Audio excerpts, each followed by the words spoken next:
trying to get this god-awful WWE Network website to work. I just heard it. You also, Grant, may want to let that load for a little bit. So, I mean, you might have good enough internet, but... No, I don't. You are totally the biggest mark. And I have had the brains that you do. Hulk Hogan, you can go to hell. And all these people are a bunch of stinking bums, aren't you? Reigning United States Heavyweight Champion Bret Hitman Clark.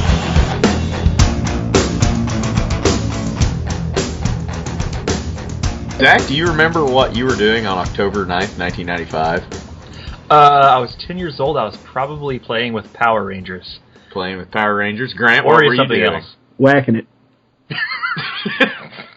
Well, what I was doing was watching WCW Monday Nitro from October 9th, 1995, from the Rosemont Horizon in Rosemont, Illinois. For you people out there, Rosemont, Illinois is Chicago, Illinois, so let's not get too technical with it. We're going to be taking a look back on today on Late to the Nitro Party. So, remember, queue up your copy of this episode of Monday Nitro on your WWE network and press play in 3, 2, 1, play. And we start off with Hogan getting salt in the eyes, so we got that going. Burp. Sorry. That looked great on the audio That was quite loud. So, how's everybody doing today? Everybody good? Everybody... Good, man. Talking to us, you talking I'm to talking listeners? to you guys. Oh. Fuck those other people out there. They're just our viewers. Our viewers. At the time of this recording, it's Dingus Day. Hell is that Dingus mean? Day. Dingus Day, man. That's basically Polish Easter. I got some Polish sausage, few pierogies. Just partying it up over Pierogies. here. Those are like the pasta with mashed potatoes in the middle of it. The crappy it. ones have mashed potatoes. The good ones have like farmer's cheese. Ooh. And what exactly is a dingus?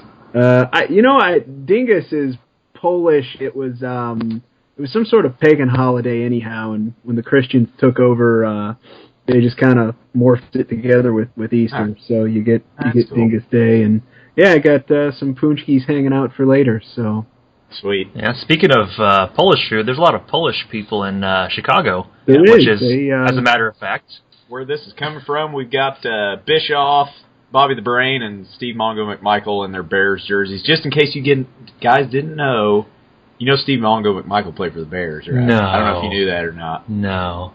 Speaking of that, isn't it like the 30th anniversary or something of that? Like right now on the show? No, in real life. Yeah, as of recording it was last year. Okay. They won in '85. That's right. I thought they won in early '86. Well, probably it'd been '85 season. Right. Hey, look, wrestling. Oh yeah. Yeah, that's enough football for today. Thank you, Mongo. Question mark Keenan. So, attendance to this show was 8,500. How many do you think paid? Guesses? Attendance was 8,500. I think 3,000. 3,000, Grant? Yeah, I'm going to say half. So that'd be like... Don't make us do math. 4,250. That's your guess? You win. You win on the Price is Right. 4,500 paid. All right. So we get Sting up here saving the intro, much like Flair did last week or a couple weeks ago by interrupting the announcers, which I'm fine with. So what's he talking about here? He's talking about he's going to solve the problem with Savage and Luger they've been having. Oh, yeah, that's right. He's going to solve that. He's going to play mediator. So the gimmick of Sting at this time, which I prefer to the later Crow gimmick, which we'll of course see, but the gimmick is I believe cocaine is the gimmick. He's just a jacked up surfer dude with face paint. Yeah. So first match of the night for the United States title, we've got Sting, who we just saw, and the Shark, John Tenta, coming out with, oh boy, some of the worst face paint. Some of the worst face paint versus some of the best face paint in wrestling. Yeah. Yeah. And I haven't seen this, so I have no clue. I mean, I probably know who's gonna win, but I like I like this match. I think Steve Borden gives John Tenta probably some good work. Shark can move, man. He's a decent wrestler. God, please don't refer to him as Shark. He's either Earthquake or John Tenta. Don't give that the credence that you are. He just passed away, right? It's been a few years, but yes, he's since passed. Now a scorpion versus a shark, who wins? Well, it depends on if it's in water or not. Yeah. What if it's in a swamp? Here's something pretty good we'll see right here. Sting actually gets ahead of the cameraman. He's waiting for him to come out, and he can't find him. And there he is! I really like the old wrestling music. Now they just use like real music from artists, but this was good. In case you had never seen wrestling, Sting's music is just them telling you who he is. Who he is, what he does. It's so it's good. It appears John Tena's trunks have clip art on them from like Hyper Studio. Oh, boy. We'll see this match isn't very long, but Tenta, for a 2 or 3 minute match, he gives you all you need, really. I mean, he can move around well enough for a limited amount of time. Nice power slam there. Yeah. That he's going to give you all you need. I mean, he moves very well for a guy his size. Former sumo wrestler. Oh, really? Yep. Gaijin sumo wrestler in Japan. So we get a power slam, nice elbow drop, leg drop from Tena, who takes control in the early stages.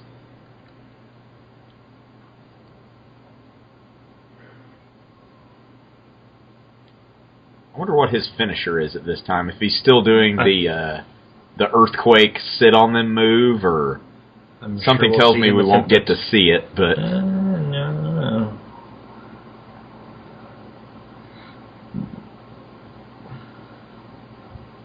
So Sting's going up top. Shark's selling his head, saying he hit it off the post. So we get a high cross body off the top by Sting, and a 3 count from Nick Patrick, and that's it. Nice quick match. So Sting's going to get out of here pretty quick because Shark's not very happy with him. And just a quick opener, like I said. I mean, Tena's not going to give you any 30-minute time limit draws, but he's good to throw in there. He's not going to be your big lumbering big man that's just slow and boring. I mean, he can work a pretty quick pace for at least a little while. So, it's a good opener for the crowd. Get everyone served its purpose. Nothing too special though. I love Heenan's kind of play-by-play of the replay. He acts so very unenthused every single time he does it. He's like, yeah, Sting, off the top rope. It's been said that... Tenta on the ground, pin, 1, 2, 3. Sting's got it. It's been said that Heenan at this time, he... when the camera started rolling, he's going to give you 100%. But he'd be damned if he's going to prepare in any way. Mm-hmm. So he's just, live off the cuff, which is why sometimes it's not the greatest. Quite there. So we get another replay of what we started off the Nitro with here, of Hogan going to get blasted in the face by Kevin Sullivan. Literally the exact same thing we saw earlier. It's just the entire thing. That's why the Sting match was short, was for more Hogan replay time. I guess. It was probably in Hogan's contract that he's got to, be on a certain amount of Nitro, and they had to shoehorn more of it in there.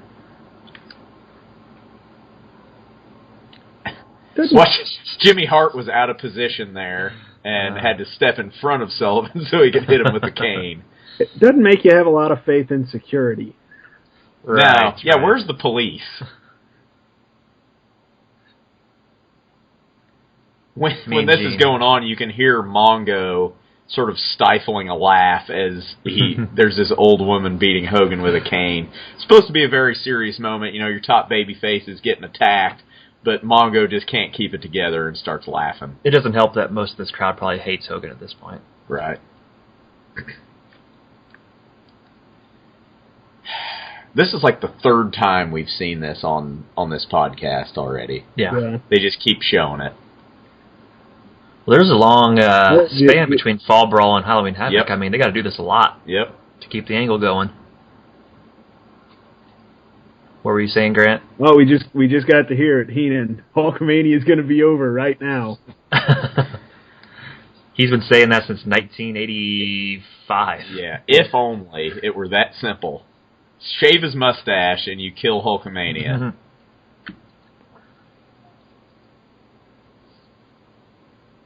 I don't understand what the... This isn't necessary. Well, it's a symbolic gesture. I don't...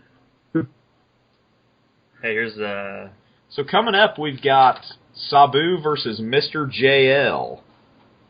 We get a Halloween Havoc promo. You know the guy at the beginning of this promo, the like old guy with the like what appears to be dried like concrete all over his face? The guy that runs the Dungeon of Doom? Yes. Do you know who he is? Like in real life? Yeah. I have no clue. That is Curtis Iukea. Oh, Chris Ikea's dad? King Iukea. King Ikea, yeah. That's who was real successful territory wrestler in the Pacific Northwest. That's who that is. Huh.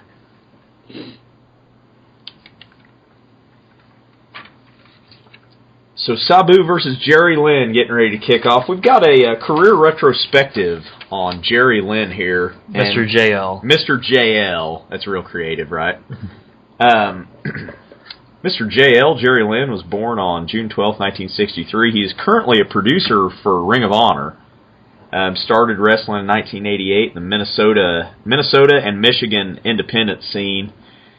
And he's going to wrestle at this time from 95 to 97 for WCW, and he's going to get released in 97 after he was injured. Something we'll see that happened to some other wrestlers over the time. Steve Austin probably being your biggest name. Tore his tricep and was fired while he was on injury and ended up becoming the biggest thing in wrestling. Jerry Lynn, not so much. Not saying there's anything wrong with Jerry, but he's no Steve Austin. Here in a couple weeks, we're going to see him have a really nasty injury in a match against Dean Malenko where he's going to break his arm, and it's pretty gnarly looking. I looked it up and watched it the other day. He's going to join ECW in 1997, have a pretty big feud with Justin Credible at the time. Had a short stint with WWF 2000-2002, and then was with TNA from 02 to 07. He officially retired in 2013. Lynn's going to be a one-time ECW World Champ, a one-time Ring of Honor World Champ, a two-time NWA World Tag Team Champ, once with AJ Styles and again with the Amazing Red, two-time TNA X Division Champ, and a one-time WWF Light Heavyweight Champion. And it's probably safe to say he either beat Taka Michinoku or like Funaki for those. His costume's actually pretty bitchin' for a mid-90s era. No, I think it is. I think it is. He looks like a poor man's Rey Mysterio. I think it's kind of cool. So we see Sabu here with some of his unorthodox offense, leg lariats off the ropes, things of that nature. During this match, Bischoff is explaining the rules of the Monster Truck Challenge that we're going to see at Halloween Havoc here coming up in a couple of weeks. So, if there's anything that needs explanation, it really probably is that. It really does need explaining. In this match, I think it's going on right now, we're actually hearing some Hogan sucks chants. Yeah, I remember hearing during that this match, of all matches to have that for some reason, but yeah, Hogan sucks chants in the middle of Sabu versus Jerry Lynn. All right, so just for the official count, we had one match where nothing went outside. Yeah, which is absolutely amazing. I didn't even think of that. So we're to the outside for the first time of the night. Unnecessary flips. Yeah. Out again. Yeah, that's probably the first match we've had in a couple weeks where nobody fell outside the ring or was thrown out. So we see a somersault, and Jerry Lynn absolutely rails his head, no pun intended, on the guardrail. That's a concussion. Shut up, Mongo. Mongo's terrible. We're not even going to mention Mongo anymore because he's just god-awful. Oh, you did, yeah. I bet you did. I mean, the crowd's into this. Yeah, I mean, like Sabu's just sort of suicidal type offense. I mean, this style of wrestling is pretty new to Yeah, people haven't seen a lot of this, so people are into what he's doing here. Called the EMS. Sabu's going to hit a vertical suplex. Nope. Go behind by JL. Waist lock. German suplex. 4 2 count. Does anybody know what Sabu writes on his bandage on his arm? I was actually just thinking that same thing. He always has writing there, but I can't see what it says. That was nice. Mm-hmm. That dude is scarred up.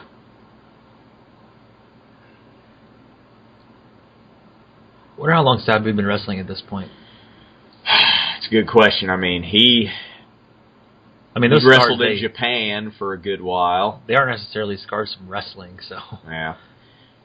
Allegedly, when Sabu was injured in ECW, I believe it's when Benoit, he broke his neck in a match with Benoit. They took him to the hospital, and he didn't want to break kayfabe, so he, wouldn't speak English to anybody. Huh. And when they x-rayed him for his neck, they found a bullet in his face. What? And he would never tell them how it got there, so wow. I'm sure he was involved in some nefarious dealings earlier in his life that led to him being shot. Mm-hmm. It's a nice move.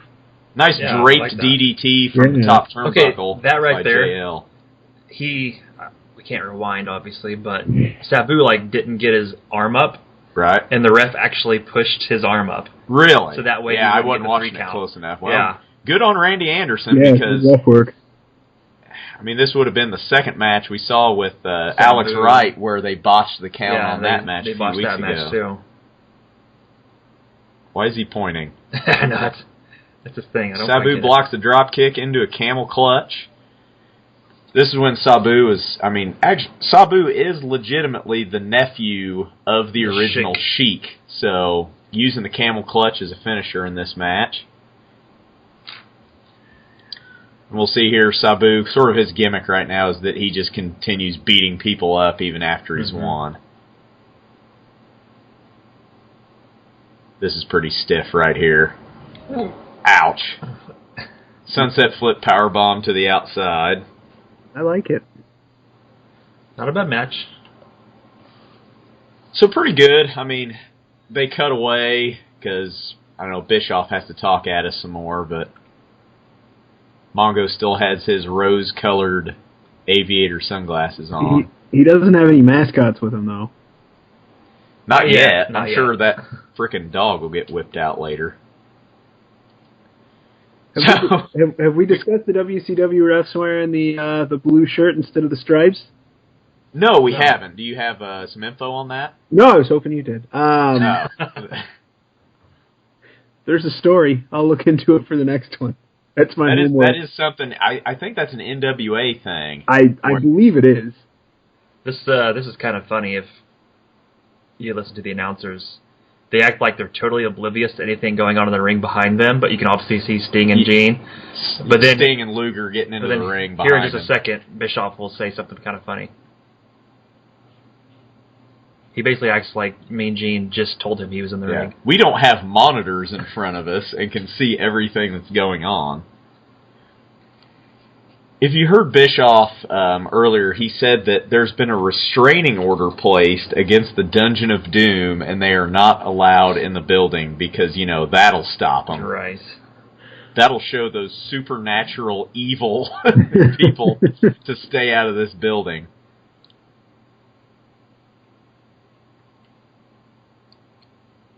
So Luger at least has a jacket over his puffy shirt. It's not the white puffy shirt this time. Well, he's still got the puffy shirt on. He's just got a jacket over it. He's got some nice shoulder pads in that jacket, Yeah, too. I noticed that. What is that? Wow. Savage in. Is that tiger print? Yeah, he killed a large cat with a hand grenade. Oh, my God. Hey, that guy's got a Randy Savage wrestling buddy. Yeah, it's like from WWF era there. Yep. It's a Macho King, look. Yep, Macho King. He's got the thing around it. The crown. Which that's only like 10 years old at this time. That's true. Less than 10 years. So Sting playing moderator between Savage and Luger. And what we're going to get out of this promo is basically they're going to say that they all want to be world champions, so they all have a conflict of interest. But Savage and Luger both have a match at Halloween Havoc against different members of the Dungeon of Doom. And the compromise Sting comes up with, if they both win their matches at Dungeon of Doom, then they can wrestle each other and settle their differences, because wrestling, that's why. I'd say, why don't the three of them just get together and say, hey, you know what? I know where they're staying. Let's just go kill him in his sleep. Yeah. Like Hogan? Who are we killing? Whoever's in the way. Whoever.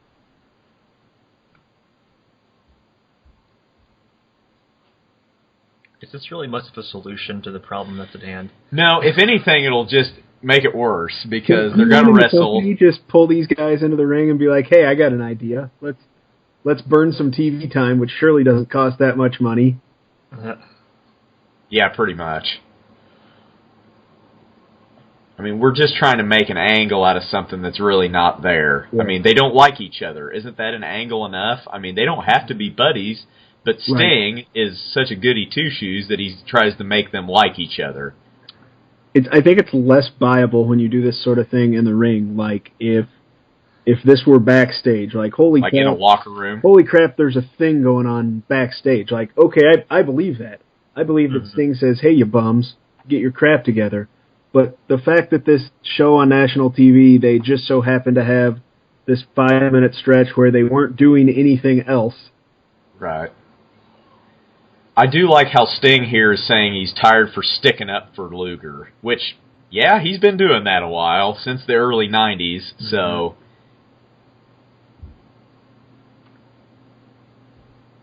Luger Sting needs to get some more bleach on that hair, his roots are showing.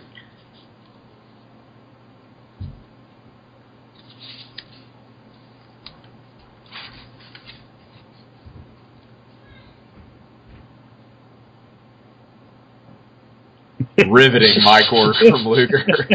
He told him, I'll show you. Oh, man. So wouldn't it'd be awesome if, like, Kamala beats whoever he's wrestling. It's like, oh, well, this is all for nothing because one of them lost. Yeah. What? We haven't sorted anything out. No, literally nothing has been sorted out. It's just going to get more complicated.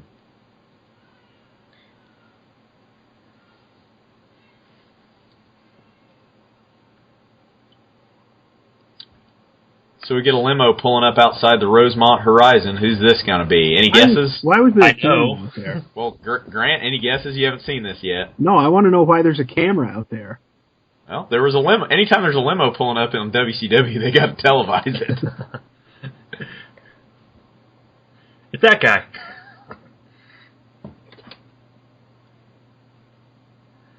And we have Chris Benoit and his glorious mullet. Some kind of wild animal trailing him. Holy shit. Right, so we are once again sold that this is where the big boys play, which is the worst tagline ever. Right, it's pretty terrible. And Benoit... Everyone in the crowd, raise your hand right now if you know who Chris Benoit is. No, none of them. Nope. And that's why look at all those empty seats. Holy crap. Did you see that? It's a thing where Bischoff tries to get him over, saying, oh, he's one of the greats from Japan and Canada and this or that, but nobody knows who this guy is. No, there's no reason to be showing him outside of a ring. There's no reason for him to open his mouth. You wanna get him over and show people who he is, put him in the ring. Yeah. This whole disco... Oh, sorry, go ahead. No, as I just put him in the ring by himself. He can wrestle himself to a 20-minute time limit draw. Yeah, and it'd be better than most of the crap they're showing. Absolutely. This disco stuff actually is quite funny, what he does here. He's pretty terrible, but in a funny It's terrible, but it's like a corny funny. Oh, what you're talking about, what he does to Road Warrior? Yeah. That is pretty funny. Yeah, this is... So Bischoff, Disco's playing his shtick of coming out and dancing when he has really no reason and to be out they shut there. his music off for Boss Man. Yeah, and he gets a boom box out, ghetto blaster, jam box. A jam box. Ray Traylor is trying not to laugh. He was trying to keep from smirking right he there. smirked right there. Yeah. We got Big Bubba Rogers versus Road Warrior Hawk is the match I've got billed here. This is the moment that Ray Traylor realized he was no longer fit for this business. Yeah, this guy was in a world title match about 5 weeks ago, and now he's dealing with Disco Inferno. And then this... We got Road Warrior Hawk. Road Warrior Animal is actually out with an injury at this time, which is why Hawk's in singles matches. Is his neck hurt? Is that the injury he always has? I think his arm, or like shoulder, is what they said Animal's injury was. He's so terrible. I think it would have been great if he actually did it. If he actually started to dance, that would have been great. Yeah, well, another big reason the build hometown of the Road Warriors is Chicago. So Look at this. Hawk totally oblivious that there's a hat on his shoulder pads. That's pretty awesome. Mm-hmm. You know he just beat the shit out of Disco backstage when he watched the tape of this. Road Warriors are always over huge in Chicago, so you got to throw one of them out here. I don't know what they're trying to... He still has no clue it's he just there. Seen it. He's like a dog that can't get to his tail. That is awesome. I'm curious to see what it is that they're trying to build Disco up to. Yeah, I don't know. Yeah, we'll see. I haven't watched for enough in. I mean, he's only wrestled one match on Nitro so far, which he lost. So we got two guys that their best days are behind them. Is it Hawk or Animal that's dead now? Hawk has passed away. Mike Hergstrand. He Ray passed Traylor away in the early 2003, I want to say. Ray Traylor passed too, didn't he? Yep, Oh, yeah. Ray Traylor's passed probably 10 years now. He passed before WCW was bought out, I think. Really? It's been that long ago? What is that? Well, he's blocking his okay, head from being jammed in the turnbuckle. Well, I do like Ray Traylor's punches. I think I've mentioned that before. I mean, they look just stiff enough to be believable. And out of the ring. Yeah. Yeah, he didn't stay out. That didn't serve any purpose. Looked like a Benny Hill. Nice power slam from Hawk. Good. Power slam's one of those moves where and Disco. He's gonna rip his shirt off. I kind of do like what they do here for the finish. I mean, it's believable enough because, granted, the Road Warriors were never portrayed as the smartest people in the world. They're just big, brutish, killers. Yeah. And we see Nick Patrick counting in the background. What do you think's gonna happen? Doi? What? Oh, no. Yeah. And Heenan calls him out on it, too. Calls him, says how dumb he is. Hey, lost his head, got counted out. Big win for Big Bubba right there. No, that's good. And you got to do that every once in a while to remind everyone of the rules. Yeah, remind people that there are rules in pro wrestling. If they need to be. How many matches have we had? Is that number 3? This is a match. That was the third match. The first two didn't, or match 1 and match 3 didn't go very long. I mean, each one of those maybe lasted a minute or two. So Here we go. because we got to get a Hogan promo. More time for Hogan. So we got to cut some matches short because Hogan. In a perfect world, the Disco Inferno shtick would have been over the Hogan interview. Yeah, that would have been great. Hogan would in a never allowed perfect that. world.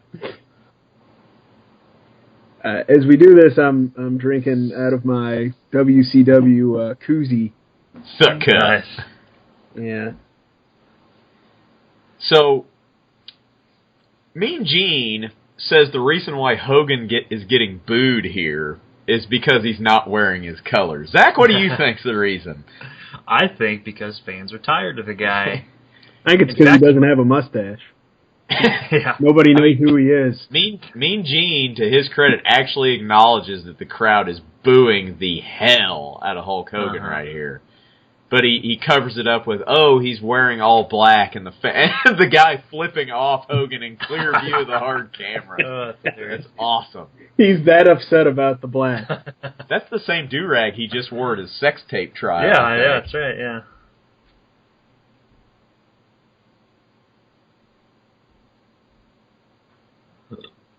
Oh, he's a heel. He's telling Mean Gene to keep his mouth shut. A little foreshadowing there. And Jimmy Hart agrees. Yep, keep your mouth shut.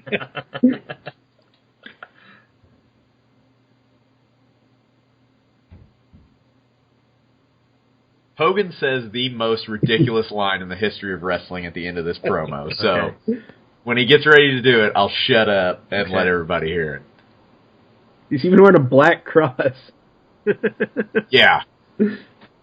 I mean, this is a precursor to heel Hogan. I mean, he's basically wearing the same ring gear. Minus the neck brace. You got a special made neck brace, a black neck brace.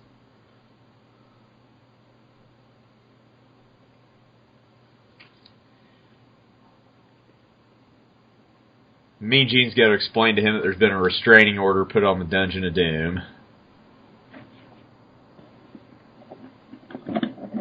Wasn't there a WrestleMania held at the Rosemont Horizon, at least one of them? Yeah, which one was that? It wasn't 10, was it? No, that was in Madison Square Garden. Okay, maybe 11? No, that was in Connecticut. I know there was 12? one of them. I don't know, maybe 4 and 5 were both at Trump Plaza. I don't know. There maybe wasn't any of them. I might just be talking completely out of my ass. 13, maybe. I think it was. He just took a shot at Vince McMahon right there, saying that the owner of that company up north is choking on his own ego right now.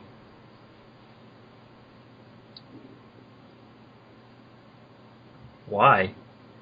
Because Hogan's an environmentalist. Little known fact. Yeah.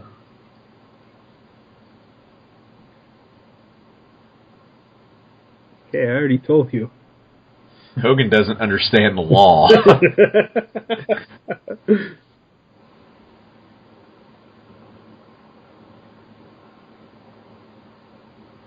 Wait, so what's the reason? All right, so hold on, wait for it.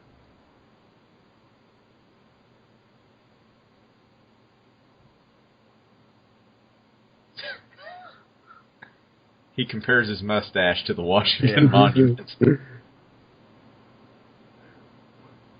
Oh.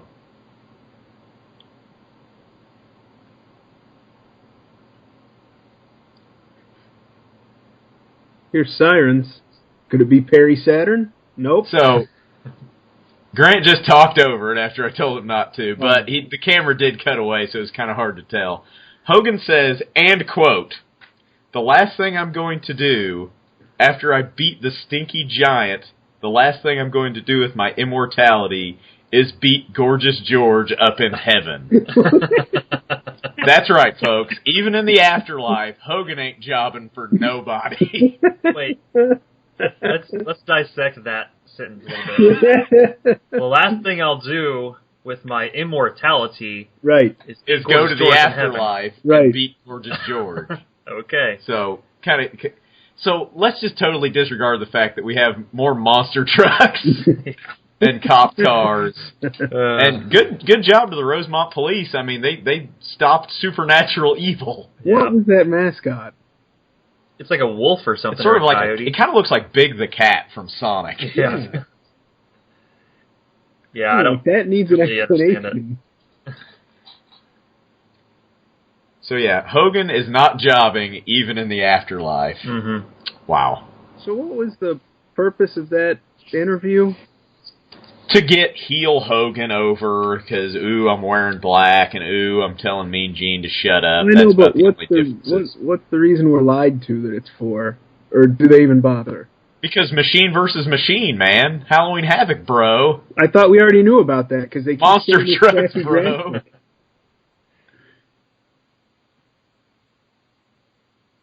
He's a maniac. this like happened yet. It's like really close. We're like a couple weeks away from Halloween Havoc in the storyline. Yeah.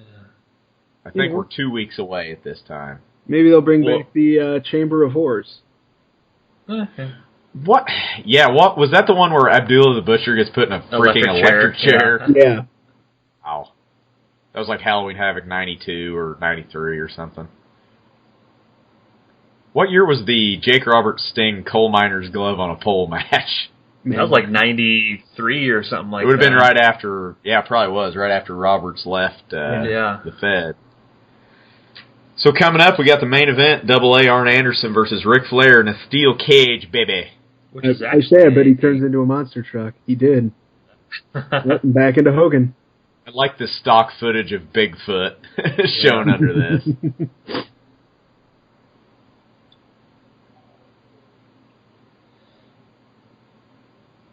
Now, Rhodes is responsible for a lot of the names of these pay-per-views, isn't he? That was from him. His day? I think at least some of them. I mean, there's a lot of alliteration going on, and there's Mongo's dog, who has a mysterious lump on his back. Might want to get that checked out.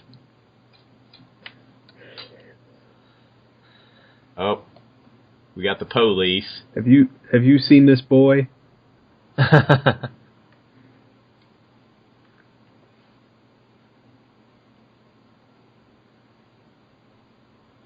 No kidding. So the two most powerful forces in the universe are being kept apart. They can mutate into monster trucks by the Rosemont police keeping them separated. By the local police. Well, why don't they arrest the giant? Arrest them both.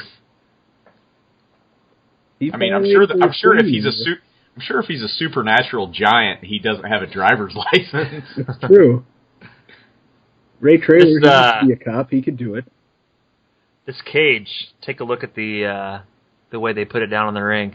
It's a little wobbly, a little off center. It's a little janky. It's not very solid. I guess they forgot there was turnbuckles, and they actually made a perfect square, and they had to like bend the cage around the turnbuckles. You'll see. So I'm a little pissed. Once again, we don't get Double A's entrance for the second time in 2 weeks. So I don't know what happens, but I'm going to say there's no way he wins, because if you're already in the ring, that's a bad thing. Well, yeah, wrestling logic would dictate that. But yeah, you'll see the turnbuckles posts, the ring posts. Yeah. It's like wedged around the ring post, so it doesn't fit snug. Mm-hmm. There's a gap down at the bottom. Oh, look at it! Look at it! It's obviously wobbly. Look how much that moved when he hit the ropes. They can just slide right out the edge of it. So they're just right into it right here. I mean, I could watch these guys wrestle for days. So let's discuss. Flair's doing sort of a modified strut. Speed strut. What color would you say Flair's boots are? Magenta. No, magenta's more of a red. Like a hot pink. Oh. I'd say like a lavender. Periwinkle would be a good. Periwinkle's duller. Is it? Yeah. Mauve? It might be a little mauve. Mauve. It is. Those are lavender. Those boots cost more than your house. That's no doubt. So the cage doesn't even... Like, he could slide under that right now. I was saying earlier, yeah. So, WCW typically uses the cage that touches the ground, right?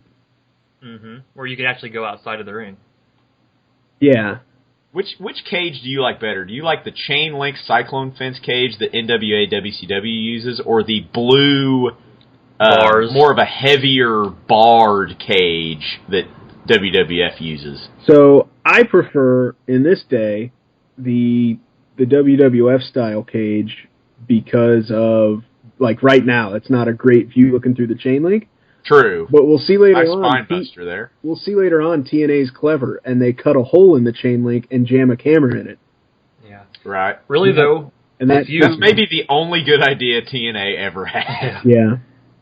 Chain link fence has a lot of give, which is why they do that here, I'm sure. It doesn't really hurt, but you can take bumps into it and it won't hurt you. The WWF one, I mean, that's going to hurt. I mean, yeah, that's if you're a mark and you believed everything, I mean, running into that old school one, that's running into metal bars. So this cage isn't particularly tall. You see Flair's taller than it. Flair's maybe 6 it's feet. definitely. Right. And also the blue cage, the heavier cage, seems like it'd be easier for the guys to climb out of, which is sort of the point of a lot of cage matches, is to try to the first one to escape.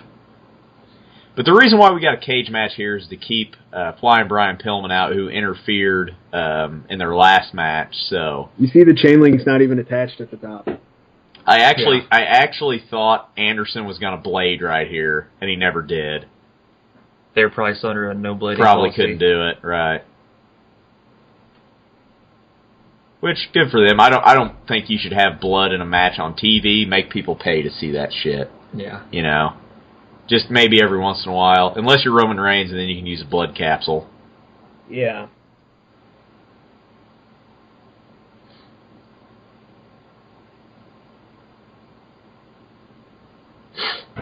Just looking at how crappy this cage is, I can't get over it.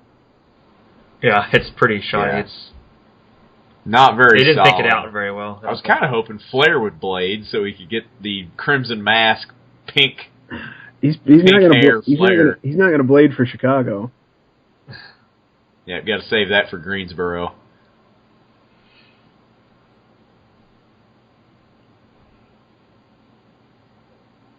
Mongo is counseling us on fair play, kids out there. So remember, don't cheat. That's right. Yeah, you can see at the bottom around the turnbuckles the tarps or the ratchet straps. Right, yeah. So yeah, just to hold it somewhat in place. Hey, we got a cameraman in the ring. Get him out of there. He slid up from the bottom. So Pillman's trying to interfere here. What Flair's going to do old school. We'll at some point in the future on Nitro, in a few years, we'll get to see the cage with the top on it. Yeah. Fall Brawl, they do that, don't they? Right. It's a double cage over 2 rings. Right. Is the War Games match. Right.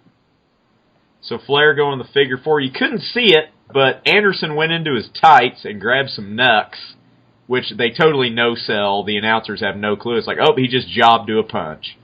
Much like last time with Ming and Luger, the crowd just thinks he jobbed to a left hand. Right. They couldn't see that he went into his tights. He was too discreet about it. Yeah. He did a good job. So Double A picks up the win. He's like, get me out of this death trap of a cage. The crowd's still confused. So we got to replay it to show that he had a foreign object. Because here you can see it plain enough. Hey, there you get Arn Anderson's music. A little bit, thank God. Flair just doing a pratfall.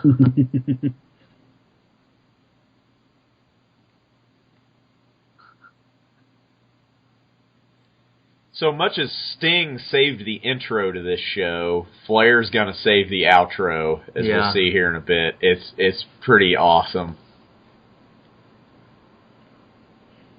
I remember on the cage, I remember any event that I went to, I would always... Here he comes, look out!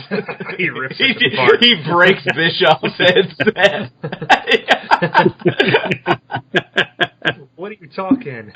That is awesome. And Heenan, I love how he sells it. Heenan's like, get me the hell away from this maniac. Heenan, shoot, well, look at Mongo. Nuts. Mongo's trying not to laugh. Yeah. Yeah, I know he's holding it in. You can see him gritting his teeth, trying not to laugh.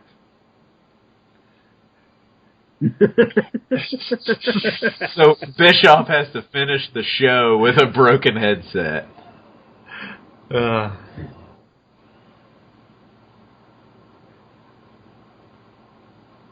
Somebody call my mama.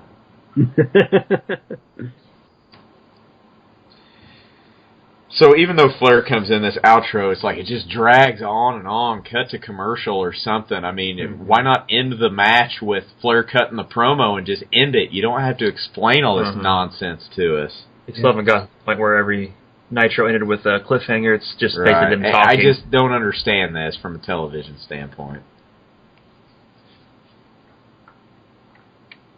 Yep, crowd immediately shuffling out. Oh, yeah. Yeah. There was a lot of empty seats in the Rosemont Horizon. One of those big wide shots they showed from up top, there was a ton of empty seats. People are still sitting there thinking, well, is that it? We don't know.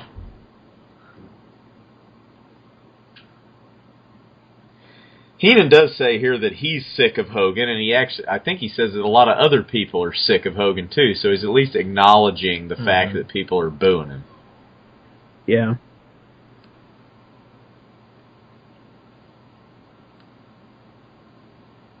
Yeah, because when these monster trucks, that'll solve the feud. Bischoff's like, damn it, that last match ended shorter than I thought it would. We got to fill time. So with those monster trucks, was their goal, like, just say that you were, from the story standpoint, was the goal for one of them to actually, like, push the other one off the roof in the monster truck? That's like, really were they sanctioning that? Yeah, I think so. They sanctioned murder. Yeah, vehicular homicide.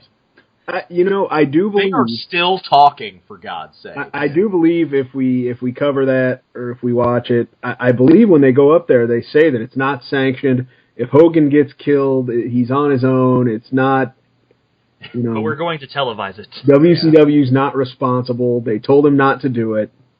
So when they advertise it. So as we'll see, when the giant falls off the roof. Oh, he gave it away. If anybody's watching this, they sure as hell know that happened. They're still talking. Yeah, they're still talking. Mongo. I think the look on Heenan's face says it all. He's like, get me out of here. Okay, and we're clear. No, we still got 30 seconds of something. Oh, no, we got to show what's on tap for next week. DDP, first look at Diamond Dallas Page on the podcast. I'm excited. And, I'm excited for this. Eddie versus, oh, God. I'm excited for that, too. Hacksaw. So, next week we get Eddie Guerrero versus Chris Benoit, so I'm sure that'll be worth watching, actually. This wasn't a very good show. I like anytime you have Flair and Anderson Double together. A Flair was fine.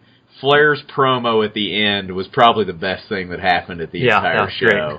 Him breaking Bischoff's headset. I mean, opener was quick. I guess it served its purpose, but it was a 1 minute and 30-second U.S. title match. The middle match with Jerry Lynn and Sabu was okay. And then what was the other one? It was quick. Oh, Sting? No, Road Warrior Hawk. That. Road Warrior Hawk getting jobbed out by Disco Inferno was actually somewhat entertaining. Yeah. It was pretty funny. That was a good spot. So that's it for this week. So tune in next week. We're going to have another episode of Late to the Nitro Party. Is that going to be the last one before Havoc? That'll be... No, I think we got one after that. What's the date for the next one? I don't have it in front of me, so thanks for calling me out on that. All right, then. You go to hell. All right, peace out, everybody. See ya. Later.